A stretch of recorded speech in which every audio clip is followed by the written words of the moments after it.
This is the Polished Business Podcast, where we discuss everything business, boss, and books. My name is Kimberly Beadle, and I am a registered Bass agent here in Australia, a certified bookkeeper, and I have a BA in psychology. And I am absolutely obsessed with supporting businesses and their success. This episode is unique. Rather than an interview or my sharing a business experience, I'm exploring an important concept in the informative style that we usually reserve for a polished business platform. That means it's informative, but I'll keep it interesting, and I wanted to ensure you all have access to it.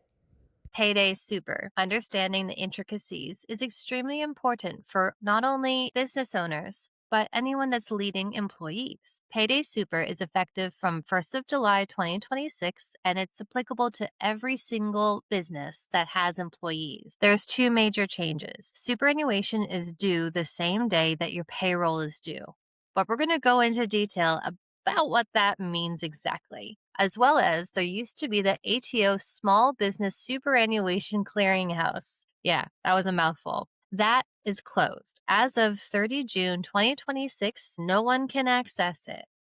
We're going to talk about that in more detail. First up, paying super at the same time as you pay payroll. The official wording is that superannuation is due the same time payroll is due. But let's break that down a little bit more. On the screen, we've got 3 accounting software examples. I've done a little snapshot so you can see what we mean by the payroll due date. This has nothing to do with the pay period. So you have a pay period of maybe a week, a fortnight, a month, whatever it might be for your business. And then officially, when you set up your payroll or your bookkeeper, BAS agent, accountant has set up your payroll, there is a payroll due date or payment due date. You can see for Xero and MYOB, it says payment date. And in QuickBooks, it actually says date paid. Same thing. The most classic pay period is Monday to Sunday.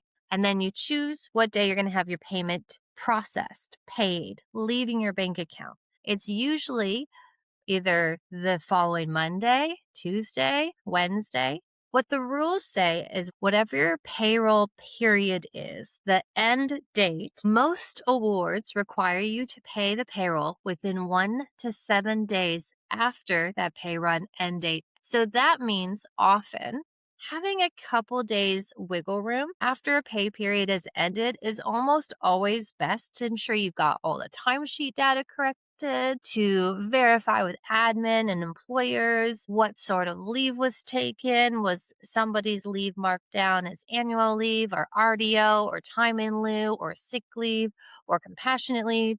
Getting those sort of clarifications and conversations sorted, especially if you have a lot of employees where the hours fluctuate quite a bit, having a few days wiggle room is really great.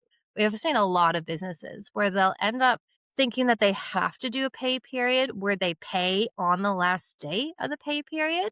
That's not a thing. That's not something you need to do unless you have very particular circumstances or an award that I just don't know about.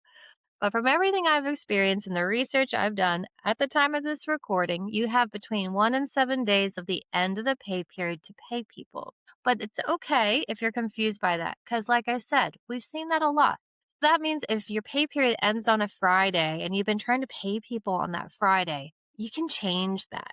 But you need to talk to your employees about it, any changes you're making. What matters with the superannuation side of things is the more time you give with that wiggle room of what your official payment date is, then that's more time you have to pay superannuation as well. So it's something to take into account with your whole cash flow. Your pay run can be weekly, fortnightly, or monthly. There's some cases where there's a variance to that, but 99.9% of the time, that's your options: weekly, fortnightly, or monthly. You can check your award to see if there is anything specific that is varying from that, or if there's any parameters that require you to pay in a certain pay period. Please check your award to double check.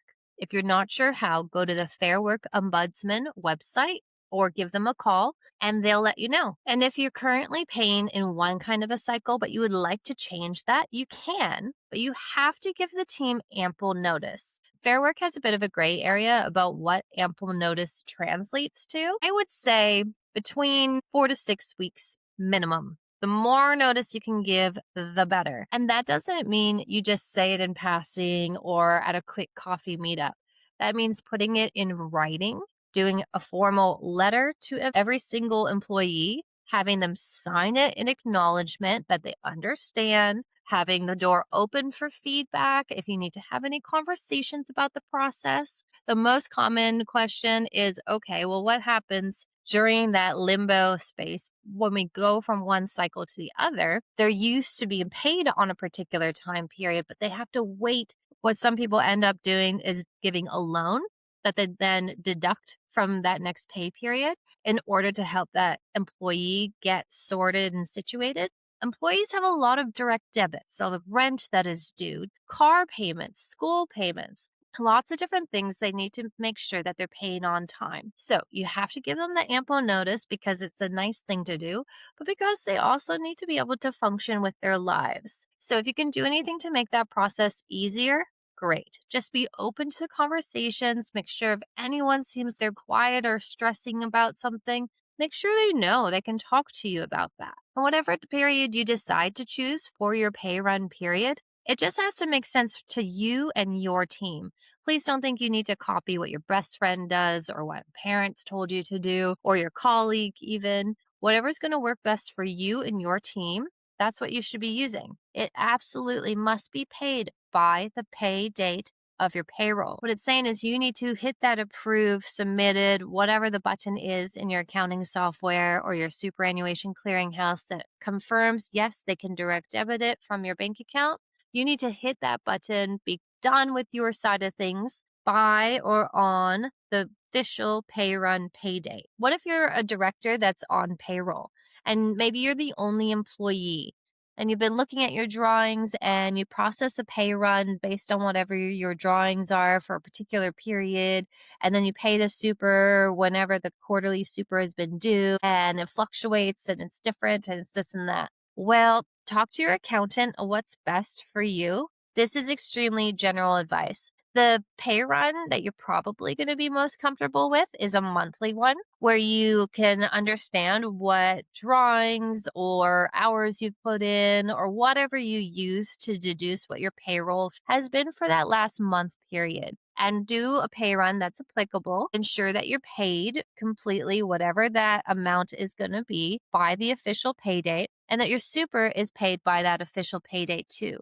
You need to make sure you got yourself on an official pay run that has a pay date that works best for you. Even if it's just you and you're the director, you need to be sure that you're paying your super on time as well. If you don't, yes, they will know. Single touch payroll is something that's relatively new. It's only been around for a few years. Just keep this in mind that a lot of what we're talking about is really new. Single touch payroll is when you hit that button at the end of a pay run and you say file, and it files it with the ATO. What you're telling the ATO is gross wages, PAYG that's been deducted, and total superannuation. Since single touch payroll started, they're getting more and more automated on the ATO side of things. If you haven't been noticing over the years, it's becoming more so. Now they can actually do scans of how much superannuation a business owes to an employee. They've done all sorts of behind the scenes technicalities, and they've set up ways to be able to tell if those funds that you've declared have actually reached that employee's bank accounts. It's technology. It's just getting more and more detailed. If you don't pay it, there will be interest and fees. The time of this recording, it's a little bit unclear exactly how that's going to unroll, but this is what we do know. They're saying that even if the payment is bounced just because the fund details are incorrect, maybe the employee has given you incorrect details, maybe on purpose and maybe not on purpose. I've seen it a lot where people do it completely by accident, where they provide old superannuation fund details or out of date details. But if you get that bounce back, you may be applicable to that interest and penalties because once you get that correct details, you're paying the super well past the due date.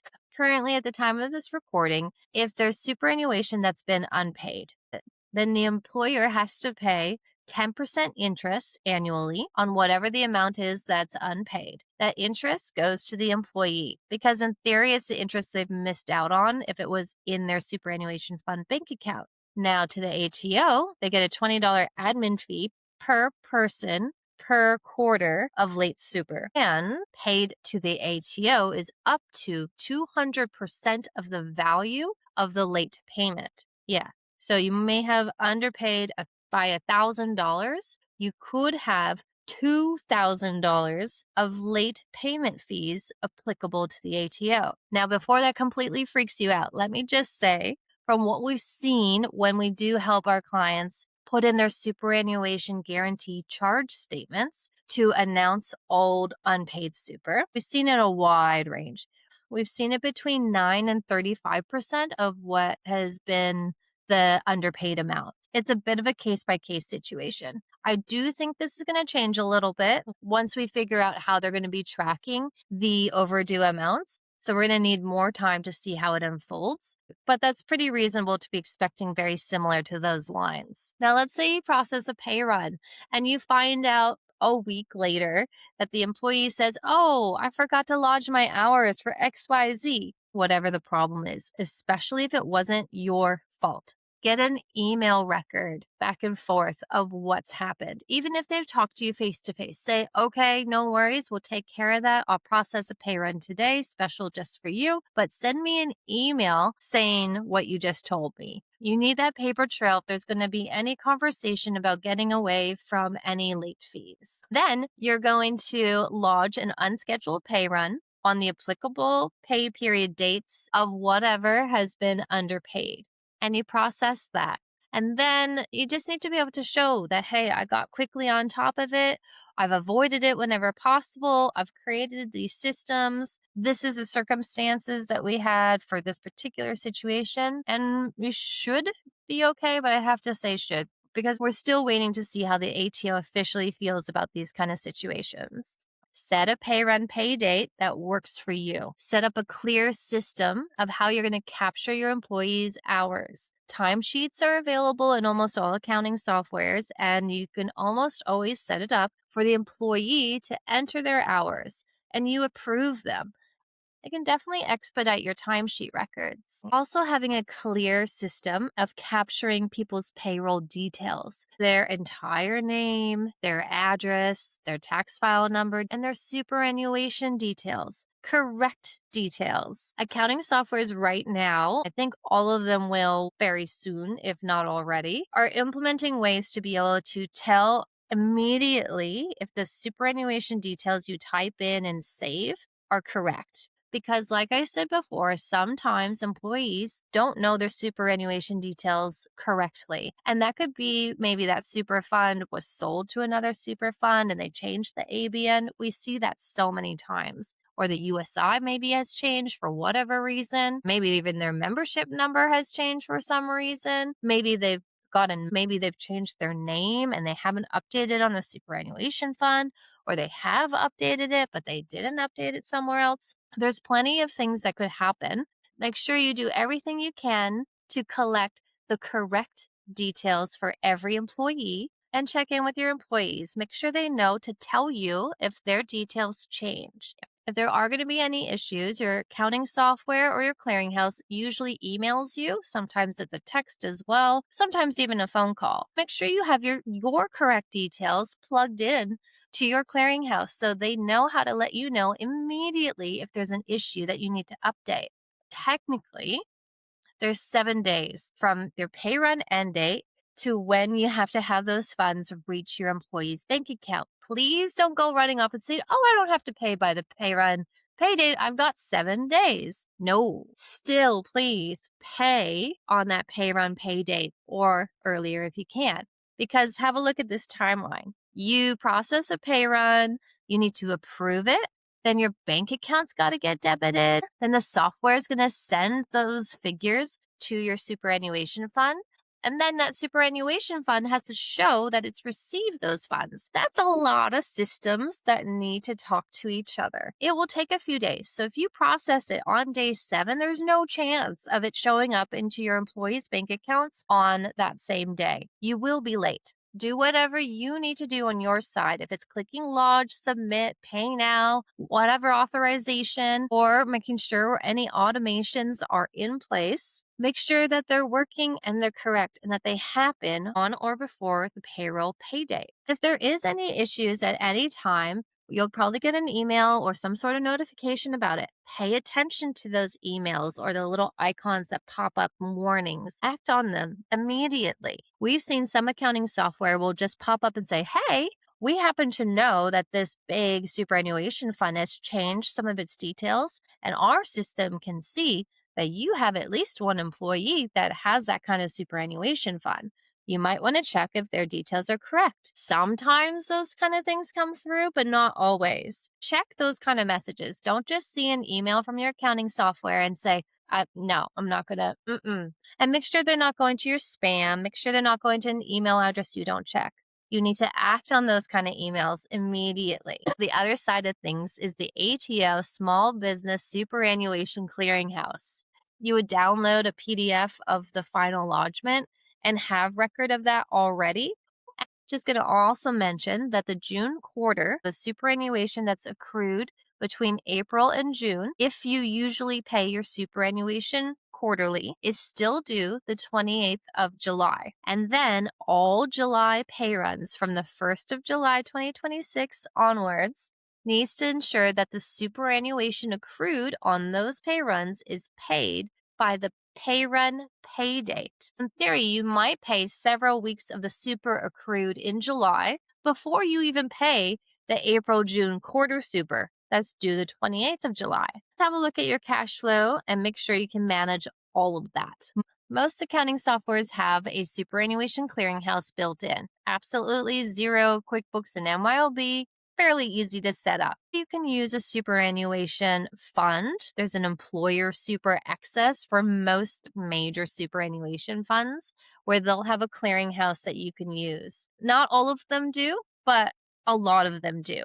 That doesn't mean your employees have to use their super fund. It just means that they have a clearinghouse built in. It should be free. You just pop in the actual superannuation details per employee, and that fund will spit off the funds to the applicable parties. Just make sure it's compliant and it's active, ready to be used from your first pay run pay date from 1st of July 2026 onwards. And if you're setting this up further away from that date, then just make sure you choose one that works best for you. How do you make sure that you have your employees' correct superannuation details? Well, you can have a form that you have them fill in, and you very specifically get their exact details written by them.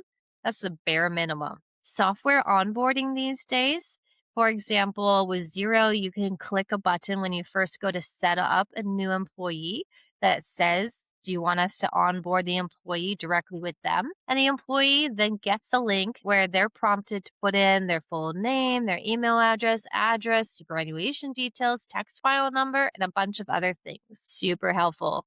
Then when it comes back to you all complete, then you pop in your details that say whatever the hourly rate is or salary, the ordinary number of hours a week, any overtime, such, any other specific details or special hourly rates depending on the roles that the employee will be doing.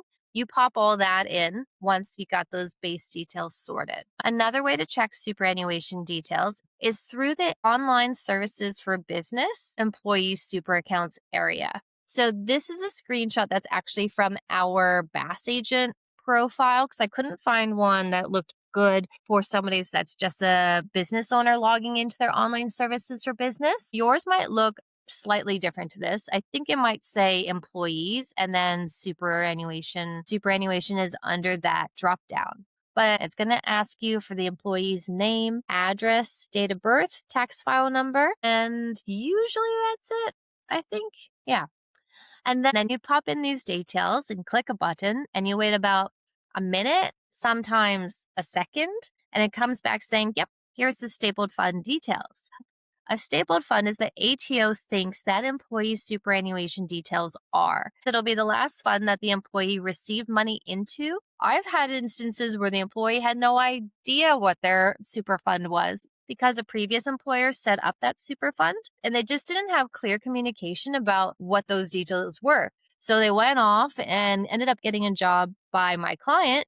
And they were asked, what's your super fund? And they're like, I don't know. They said they set one up, or I think they set one up, but I just don't know. Well, we went in here, we popped in their details, and we were said, oh, yeah, here was this one or that one. And they went, oh, okay. And we gave the employee those details so then they could decide if they want to stay with that super fund or do whatever. But just make sure your employees know that if they change super funds to let you know. So just remember to pay your superannuation on or by the official super pay date and that there is no longer an ATO superannuation clearinghouse. Hope this talk has assisted you with understanding the intricacies of your Payday Super. Thank you for listening to another episode of the Polished Business Podcast. Check out all our episodes for valuable information for the business boss and books. To apply to be a guest or stay connected, follow Polished Business on Instagram, Facebook, LinkedIn, TikTok, and YouTube. Don't forget to join the Polished Business platform for free support or one of our paid tiers. All the best in your business journey.